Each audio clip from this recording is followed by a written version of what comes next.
To the Tamkin community and everyone joining us from everywhere else, those that will join us will come later. But to those that are here, we would love to welcome you and say thank you for joining us in this wonderful session that is going to be presented by Dr. Hassan, coming all the way from Hong Kong Polytech University. He's going to drive us in a subject entitled Generative AI in Academic Writing and Publishing, and we're going to understand what this how this is going to help us in our research, and for teachers, how they can coordinate their research, seeing the change in the structure that we now have, seeing we now have AI. So at this point in time, I'm going to ask you, like I usually do, to pay attention and also write down, take questions in the message section, even as he is going to present, Dr. Hassan is going to present us in the session. That said, I'm going to now hand over to Dr. Hassan to guide us in today's session. So on to you. Hello, everyone. Thank you very much for the nice introduction. Actually, I should restart saying, hello, everyone. Thank you for that delightful introduction. I'm truly thrilled to be here and deeply appreciate all of you attending this talk. Today, we are going to delve into how generative AI is revolutionizing research and academic writing. We'll explore various dimensions, underscore pivotal insights, and showcase why it's crucial to grasp Gen AI's transformative impact on our writing endeavors. Oh, wait, was that me? No, that wasn't me. So imagine if you listen to a talk and the speaker starts his or her speech like this. If I were to start this talk the way I usually do, or the way I usually speak, I would do it like this. Hello, everyone. Thank you for the nice introduction. I'm really happy to be here and appreciate all you joining this talk. Today, I'll explore how Gen AI is impacting research and academic writing. We'll look at different aspects of AI use in research and discuss why it is important for us to pay attention to this. So, as you can see in the text above, I have used Gen AI to generate the text for me. And in the one below, it's my own wording and the way I usually talk and write. Actually, I was talking to a friend some time ago, and he was telling me that in one conference, he noticed that one of the speakers spoke in a manner that gave him the impression that it was Gen AI talking. So it reminded me that generative AI is getting more and more important and is kind of creeping into different aspects of our academic, and I can say even personal life. In this talk, I'm going to talk about generative AI in academic publishing and academic writing. And for doing that, I'm going to share two personal stories. Story one. I want you to take a look at this illustration by David Perkins and think about your emotions. How do you feel when you look at this? Well, I don't know emotions, but this illustration fills me with negative emotions. Here is why. I was a master's student of applied linguistics, and I was very passionate about publishing a paper. So I started doing my first serious piece of research, and I started writing it down and went through different stages. Then I finished the first draft, revised it a couple of times, and then I decided to submit it to somewhere to get it published in a scholarly journal. And I did some research online. I found a journal that to me looked legitimate. It had the Canadian flag somewhere in their website. And then I looked at the editorial board members. They looked to be all PhD holders. And also, yeah, some other factors over there that gave me the impression that the journal is a good one. So I submitted the paper to the journal, and after a week or so, they got back to me saying that your research is an excellent piece and we want to publish your research. You just need to pay around 75 US dollars and we'll publish your paper here. So because I was very much passionate about publishing, I rushed to pay the money, and then my paper was published. Afterwards, I went to my teachers to share the good news. And they told me, "Oh, Hassan, I'm sorry, but you have published your paper in a predatory journal." And that was the first time that I actually heard of predatory journals. What are they? What is a predatory journal? So the lesson here for me was that there are bad actors in academia, that there are people who do not have good intentions. Before we go to the second story, I thought it would help if I provide you with a definition of predatory journals. So this guy, Jeffrey Beall, who was an American librarian, was the first one who talked about predatory publishers. And predatory publishers are generally defined as entities that prioritize self-interest at the expense of a scholarship and are characterized by false, misleading information, deviation from best editorial and publication practices, a lack of transparency, or the use of aggressive or indiscriminate solicitation practices. So to put it in a nutshell, these are the journals which publish whatever, some of them, whatever you submit to them, as long as you pay them some money, and they don't care about the quality of your work. So I published my first paper in a predatory journal. So for some time, my confidence was dented, and I was ashamed for publishing my paper in a journal that was not credible, was predatory. And I was always thinking, can I really publish a paper? Because the first one was such a disaster.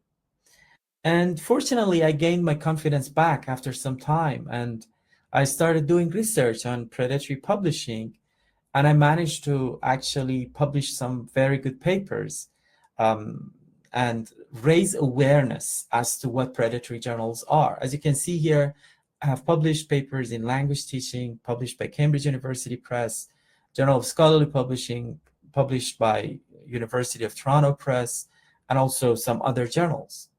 So that was the first story that I wanted to share with you about academic publishing. The second story, again, I was a master's student of applied linguistics, and it was the Viva session of one of my classmates. I knew him. He was a very honest and good guy. But then the referees had noticed that he had copied sentences from other sources and directly pasted it into his work without directly citing the sources. In other words, he had committed plagiarism. He had plagiarized ideas.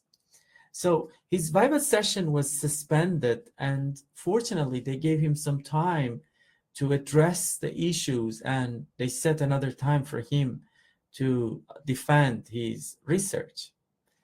And when I was there among the audience, and I was thinking that, oh, there are naive actors in academia as well. So I was naive to publish my paper in a predatory journal, which was kind of managed by bad actors. And similarly, my friend also was naive for not knowing the rules of writing. So actually, again, I did some research on predatory, on plagiarism back then in 2017, and I published some papers on plagiarism. Yeah, if you're interested in reading the papers, you can later on do so. So I shared these two stories to kind of attract your attention to academic writing and publishing, and to tell you that we need some awareness before we decide to write and publish. And later on, I'll add generative AI. Before we get to generative AI, again, I want to draw your attention to some statistics. Here, as you can see, For example, in my field, which is language and linguistics, there has been a drastic increase in the number of journals. Actually, in 1999, in my field, there were around 200 something journals. But in 2022, as you can see, the number has increased to 1,200. So there is an increase in the number of journals. And at the same time, there has been a significant increase in the number of papers published overall across disciplines. While, for example, in the late 1950s, there were around 100,000 papers published annually, this number has increased to around 5 million papers published annually. This is such a significant increase in the number of papers published. The increase in the number of journals has also led to other problems, that when we write a paper, we need other scholars to review it for us to see if there is an issue in our research. And this increase has actually caused problems in peer review. We don't have enough number of people who can take on peer reviews and find flaws in our scholarly work. And at the same time, one reason for this is that peer review is time consuming. Actually, it is said that scientists contribute over 130 million hours annually to peer review, which indeed is equal to 15,000 years of labor. And at the same time, peer reviewers do not get recognition for their peer review. For example, I'm a university instructor, and peer review is actually not counted as something that could officially help me get a promotion. So when I'm invited by a paper to do peer review, I would think twice before saying yes, especially if I'm invited to do peer review like 10 times a week. I cannot really invest that much time in peer review. And again, just 20% of scientists take on most reviews that are mainly Western. So a lot of good journals, when they look for peer reviewers, they would go to Western scientists to do so more, which would in some ways lead to some bias in peer reviews. So I want you to pay attention to all these statistics, and then I'll talk about generative AI and how generative AI is probably going to influence academic publishing as a whole. And again, one other very interesting statistics is that, as you can see here, the number of papers retracted.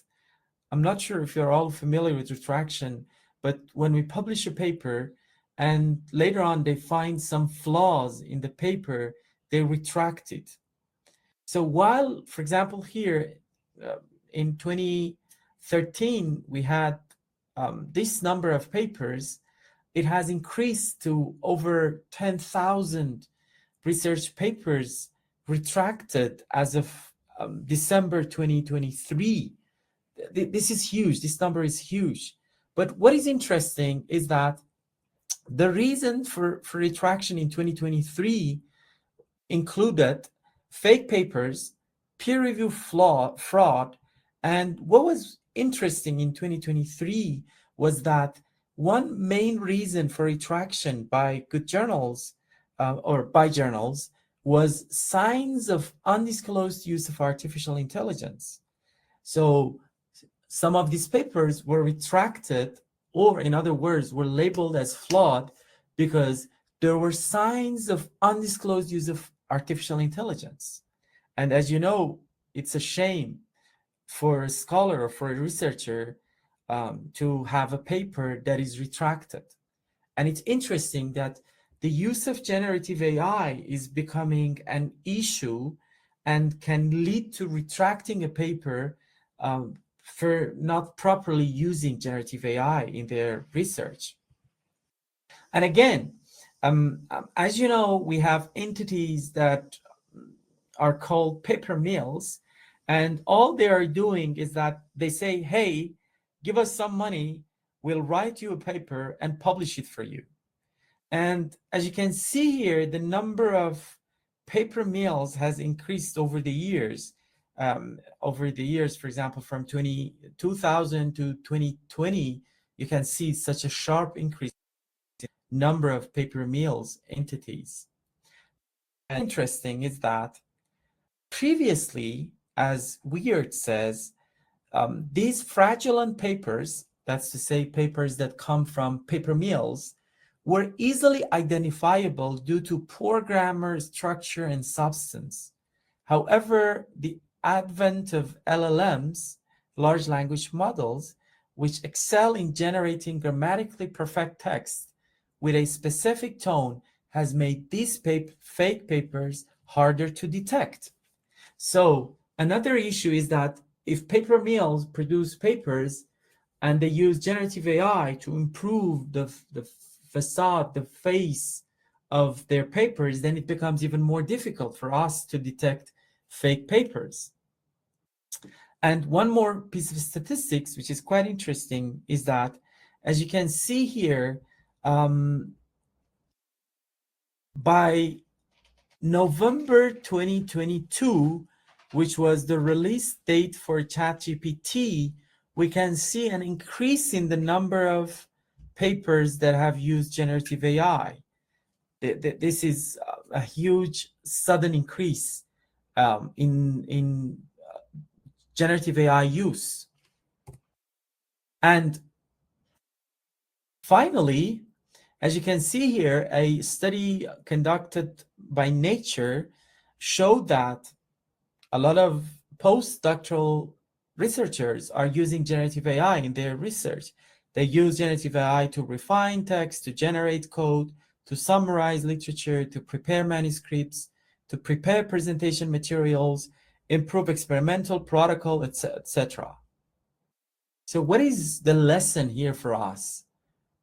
Okay, given all these statistics and important issues, we need to be careful when we use generative AI in our writing, and especially when we decide to publish, because none of us wants our papers to be retracted after being published, right? So what can generative AI tools do? They can assist in literature reviews, synthesizing information, providing language support, and offering insight into complex research questions. They can streamline data analysis, facilitate hypothesis generation, and do peer review. But at the same time, the use of generative AI in research has raised ethical concerns. I'm sure you have heard of the risk of hallucination, issues of authorship, transparency, privacy, and many more, right? I'm not going to go into the details of each of these, but if you have questions, you can let me know, and in the question and answer, I can respond to you. And this brings me to a piece of research that we have published by my two wonderful colleagues, Professor Morehouse and Professor Yo. And in this research, which is titled Study Quality in the Age of AI, a disciplinary framework for using Gen AI in TESOL research, we have proposed a framework that will provide you with some guiding questions, or I can say reflective questions, that can help you use generative AI more efficiently and more responsibly. So in the rest of this presentation, I'll go over our framework and share with you what the framework is calling for, and how you could possibly use the framework if you ever decide to publish your research. Okay, so the question is, should we use generative AI in our research and writing? I would say probably yes, but if you decide to use generative AI in your research, you shouldn't see it as a tool of efficiency. You shouldn't say, okay, I'm going to use generative AI. It will help me to be faster and be more productive and have a better language. Rather, you should think, okay, I'm going to use generative AI, but how is it going to improve the quality of my work? So when you think about quality, then probably that's the right place to start thinking about using generative AI. But if you're thinking about efficiency, then probably you need to step back and be more cautious in your use of generative AI tools. If generative AI does not help improving the quality of your work, then probably you shouldn't really use it. So we have proposed this framework, hoping that a framework will help you decide whether you want to use generative AI or not in your writing and publishing. So in our framework, we have 5 components: transparency, methodological rigor, ethics, and social value.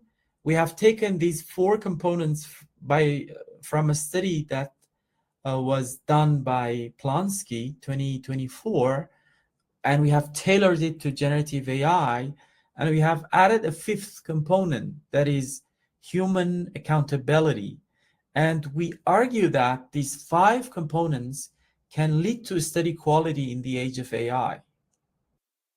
Okay, then let's go to all these components one by one. Transparency. So when we think about the use of generative AI in writing and publishing, we need to think about transparency, because transparency, in fact, enables us to assess a study's contribution to practice, theory, and methodology. So to be transparent in research, regardless of generative AI, we need to accurately detail our procedures, analyses, and data to enable replication in quantitative research and ensure trustworthiness in qualitative research. So what does this mean for generative AI use in research and writing? Okay, if you want to use generative AI, you need to be transparent in your substantial, deliberate, and methodological uses of generative AI. So this is part of our framework. In our framework, we have suggested a set of methodological decisions or actions and a set of can-do questions. So for the sake of time, I'm not going to go into the methodological decisions and actions and just go to can-do questions. And I should tell you that the content of these 2 are the same. It's just the way we phrase each section. Okay, in order to be transparent, you need to think about this. Can I provide adequate information about the generative AI tools used, like model, version, prompt, settings used, date of retrieval? So if the journal, if the editors, if the reviewers ask me to provide this information, can I provide it? If yes, if you have a record of whatever information you gained from generative AI tools, and you are ready to give it to the journal if they ask for it, then you have been, or you are transparent, which is good. And also, can you provide detailed descriptions of the methodological uses of Gen AI in your manuscript? So can you tell me, if I'm going to be the assessor of your writing, of your research, can you tell me exactly how you use generative AI? If yes, you are being transparent, and that's good. Because if I could find flaws in your way of using generative AI, then I can help you, by I mean the reviewer, help you improve the flaws, remove them, and have a piece of work that, if published, will not later on be retracted, because none of us want our work to be retracted. It's a shame in academia. And if I use generative AI in a specific manner, can I provide methodological literature to support the way I used it? Can I kind of convince you, if you are the assessor of my work, that, hey, I have used generative AI properly because look, these other scholars have said that it's fine to use it this way, and they have provided some evidence for this usage of generative AI in writing and research. So these are, I can say, reflective questions that you need to reflect on if you want to use generative AI in your writing and publishing. So the second component of our framework is methodological rigor. So I assume I have 45 minutes to give the talk, right? Zainab, can you tell me, do I have 45 minutes to finish the talk? Yes, it's up to 1 hour. Okay, so I'll make sure to finish it within 45 minutes and have some time for question and answer. Thank you very much. So the second component of our framework is methodological rigor. So when we do a study, we want our method section to be rigorous. We want our methodology to be rigorous.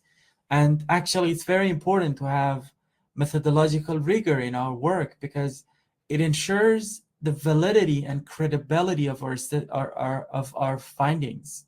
Methodological decisions impact the quality of our study.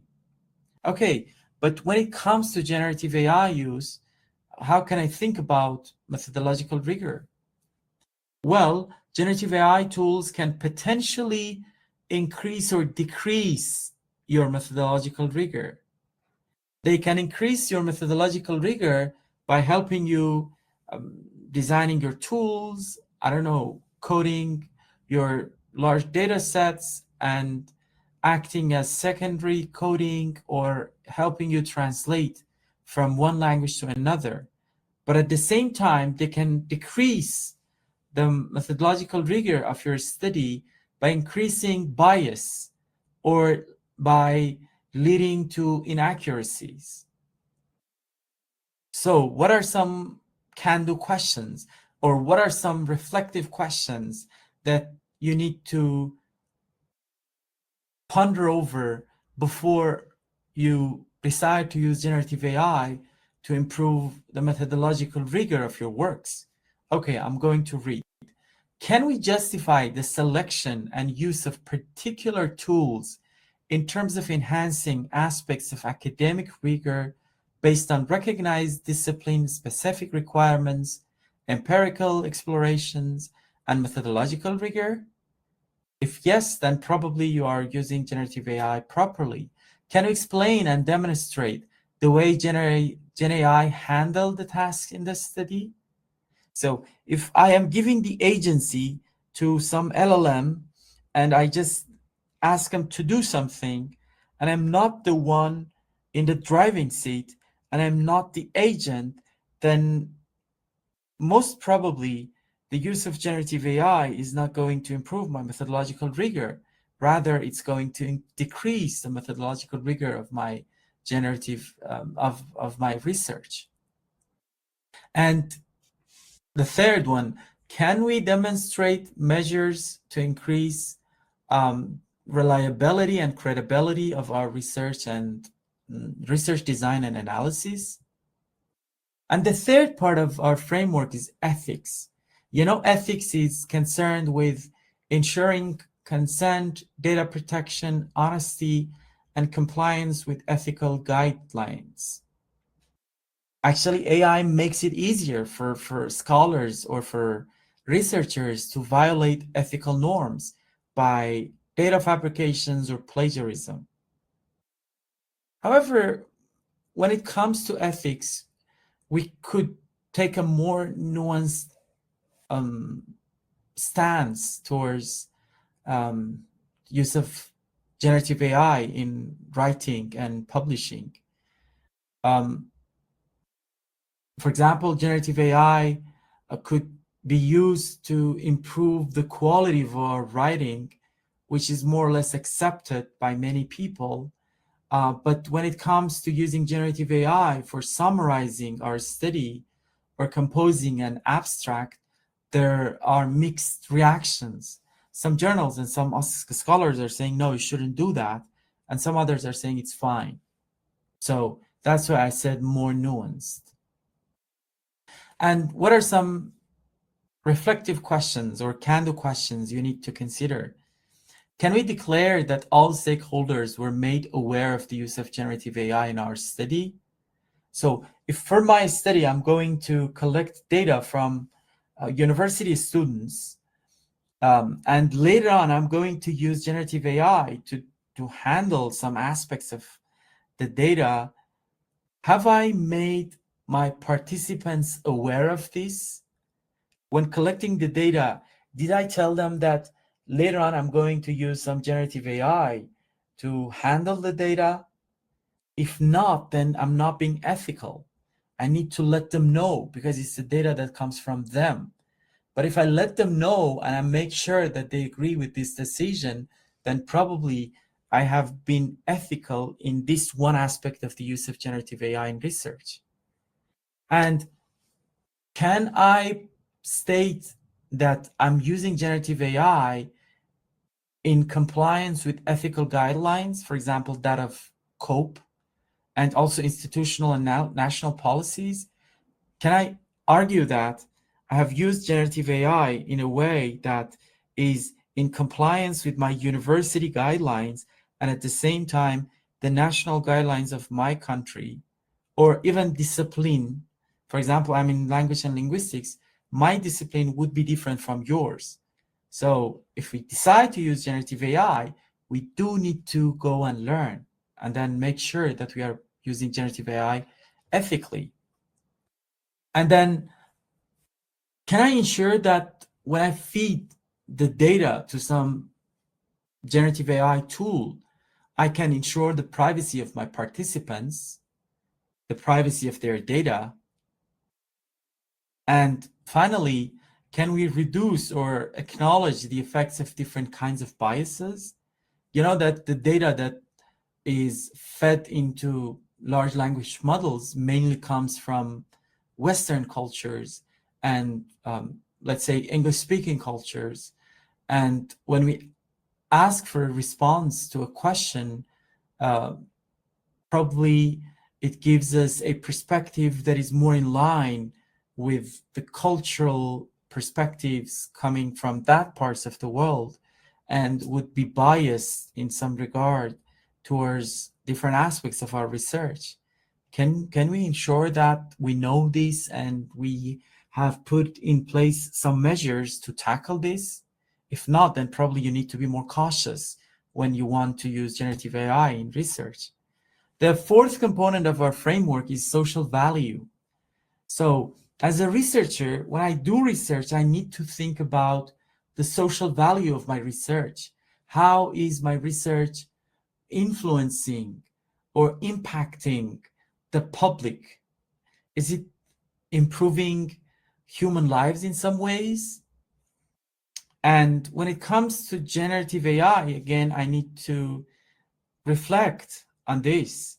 How can I use generative AI that could help my research have better social value? For example, one way actually that we could think of increasing the social value of our research is, for example, using some LLMs, some generative AI tools to change the language of our published work into an accessible language that could be understood by the general public.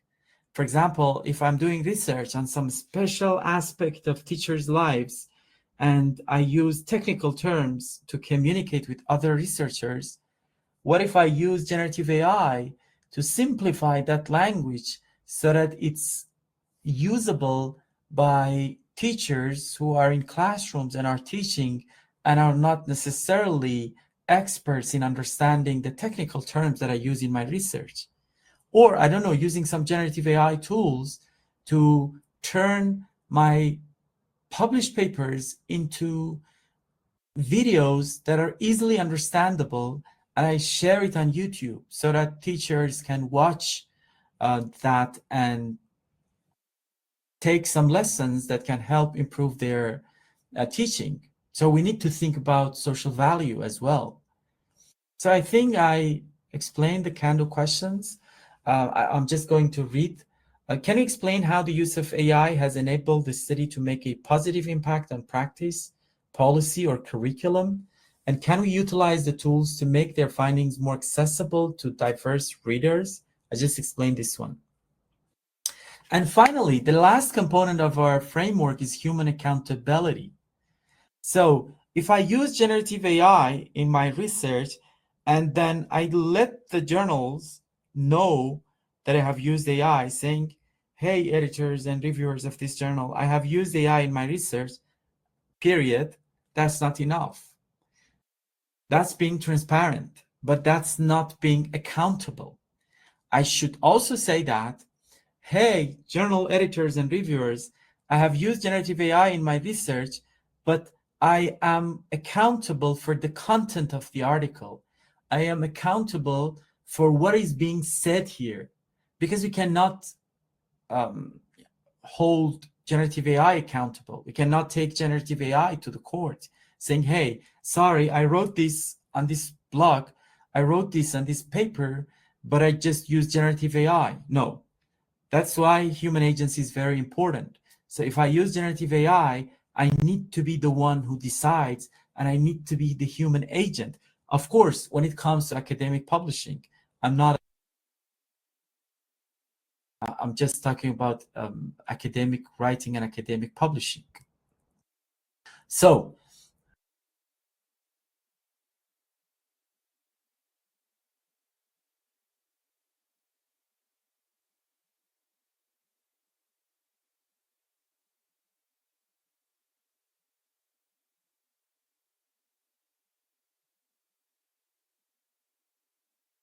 Dr. Hassan, excuse me, your mic is off.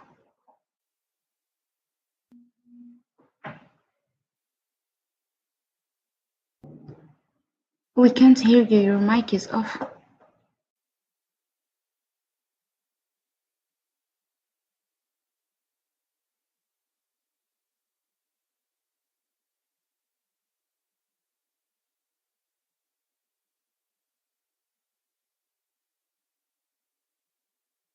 research, and we invite different stakeholders to think more about this, and if they have something to add, they can let us know or write a response to our research.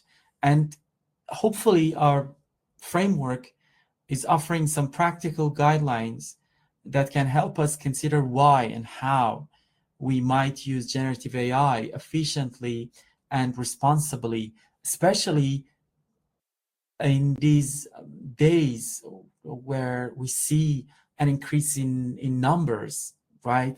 And we don't want to get into the rat race of being more prolific, being more active without really understanding the thing that we are using, and we don't want our work to be retracted. So our paper is published in TESOL Quarterly, and if you're interested, you can write to me and I can share the paper with you. And this is my email address, and that's my LinkedIn address. And if you have any questions, please get in touch. Thank you very much for listening to my talk.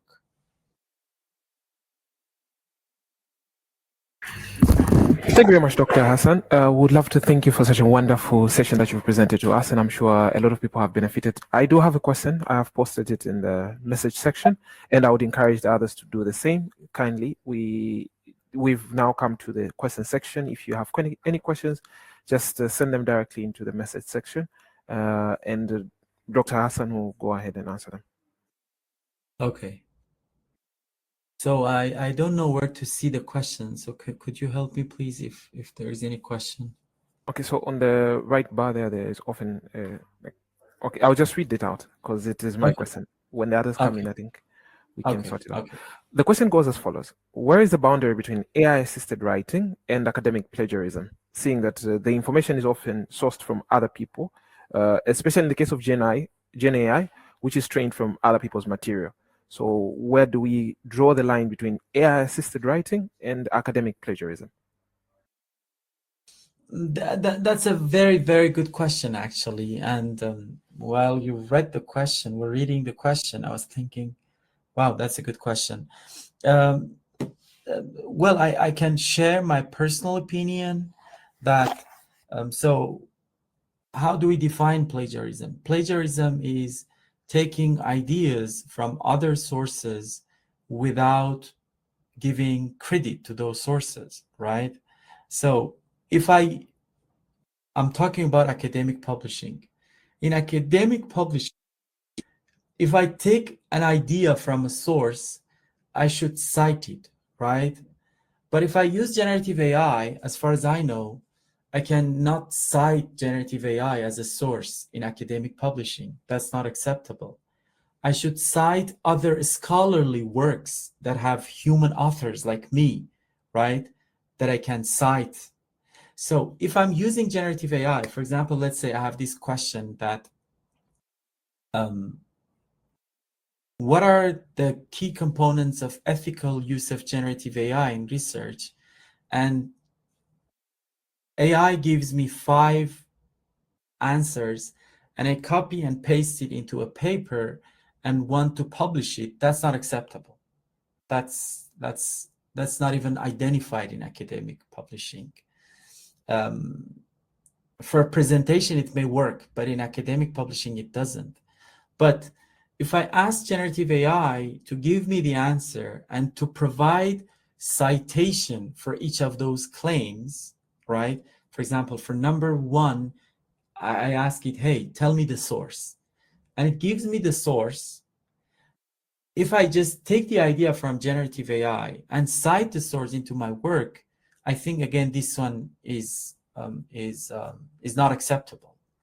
I think this is giving AI the agency, and I can label it as unverified use of AI, where you have given agency to AI and you're not sure if the data was, if the content was fabricated or not, right? But if I use generative AI, I ask for the sources, and let's say for number 1, it says I took it from this source. I click on the source. I see that the source is a scholarly source. It's not some source on Reddit, for example, where people go and just write and complain or whatever, share their viewpoints on something. If the source is a scholarly source that has been peer reviewed, right, then I say, okay, this is a valid source, but I shouldn't stop there. I should go through the source and look at the source to see if the point that AI mentioned is actually in that source or not. So if I find the point mentioned in the source and I use it in my work and give citation to it, then that's an acceptable use. Otherwise, other uses are not acceptable, and for academic publishing, they are unethical. And if you want to label it as plagiarism, that's plagiarism. That's I can use a more general keywords, integrity, right? So there is no integrity in using Gen AI that way. I hope this responds to your question, but if not, please ask me more questions. But a very good question. Thank you. It does in part. The aspect I was looking at is the more we get into generative AI, it is trained on information, and it will tend to come up with conclusions or ideas of its own, or maybe a sum of ideas.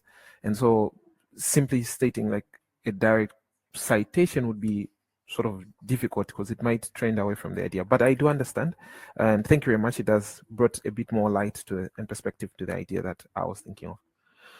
Yes, thank you. I think we can go to the next question. Says, who's responsible when an error in a paper originates from AI generated content?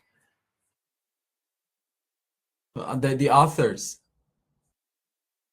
The authors, because as you see in my in our framework, we are saying that accountability is a human thing. You cannot take AI to the court, right? And 100% our perspective, the three authors of this research, is that it's a human thing. And I think almost all scholars agree on this, that the human is responsible. And the final question says the following. What might academic publishing look like in the future where AI is fully integrated into research workflows? How do you imagine it? Thank you. That's a very good question, actually.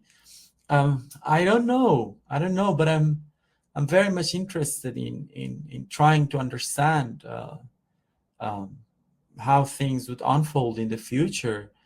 But I believe that in academic writing and publishing and in scholarly work, human should be the agent. So I believe that we could give agency to AI in many other aspects of our lives, but when it comes to research and writing and publishing, AI does not understand the delicacies and the nuances of humans and perspectives. And for that reason, I feel like in the future, at least in social sciences, I come from social sciences, I don't know, in some engineering, for example, subjects, it would be different. But in social sciences, where there is human emotion and there is human understanding, that is much deeper than text, I don't think AI would ever take a bigger role or could take agency for itself. And I believe that we will be in the driving seat, and AI could take on more and more responsibilities. I don't know, doing some peer review, doing some screening of our work, or suggesting some ideas. But I think at least in social sciences, in the foreseeable future, as long as we are the agent, we are fine. I don't know if it was the answer to your question, but Then finally, the question I was thinking of, do you see AI as becoming more than just a tool, but becoming the standard per se in the future, instead of just becoming something that we're looking at just by the side right now, seeing how many benefits it brings when it comes to speed, when it comes to verification and everything? Do you see it as somehow being a standard in the future when it comes to research? I don't know what you mean by the word standard. To clarify, what I mean is, do you think it will be put in as a necessity when it comes to research, instead of just being a tool that you can use, but then people will say, okay, you need to use AI because it's faster, because it's more accurate, and because it can do verifications more. And people in the research world, everyone will need to use AI instead of human. Okay, thank you. That's an excellent question, I can say. I don't know if at some point it turns into a must, but I feel like the way academic knowledge production is moving forward is kind of pushing us towards having AI as a standard, as you said, by our side. But I believe, depends on the efficiency of the tools that will come out later on and how efficient they are. But in the current form of these tools, I don't think that it's a necessity. And I see a lot of scholars actually pushing back, and they are calling for slow scholarship. They are saying that we need to slow down a bit. And actually on LinkedIn, I yesterday saw one very good scholar saying that from here on, whenever I see someone citing my work wrong, I will write to the journal and I also write to their department saying that this scholar is spreading, sorry to use this word, bullshit scholarship. Because one issue with the current versions of AI tools is that they give me an idea, they cite a scholar saying like this scholar said this, but in reality that scholar did not say that. Does the scholar exist? Yes. Has he or she written that paper? Yes. But has he or she shared that idea? No. So very tricky, and yeah, I think it depends on how things evolve. Thank you very much, Dr. Hassan. I've really enjoyed today's session, and I would love to appreciate, I would love to even invite you for another one if possible. Definitely. Yeah, sure. Thank you very much. So assured that we'll have another session. I would love to thank each and every person that attended today's session and learned on research and how we can go about research, seeing that there's now AI, which has sort of changed the playing field. But Dr. Hassan has guided us through how we can actually navigate this different minefield per se, safely and also efficiently. I would love to thank you once more again, Tamkin community, everyone that is going to see it on our different platforms, but more so, we're grateful to have Dr. Hassan, who's going to now give us his closing remarks. And Dr. Hassan, I hand over to you. Thank you very much, everyone, for attending this talk, and I'm really happy to have been able to share my thoughts with you.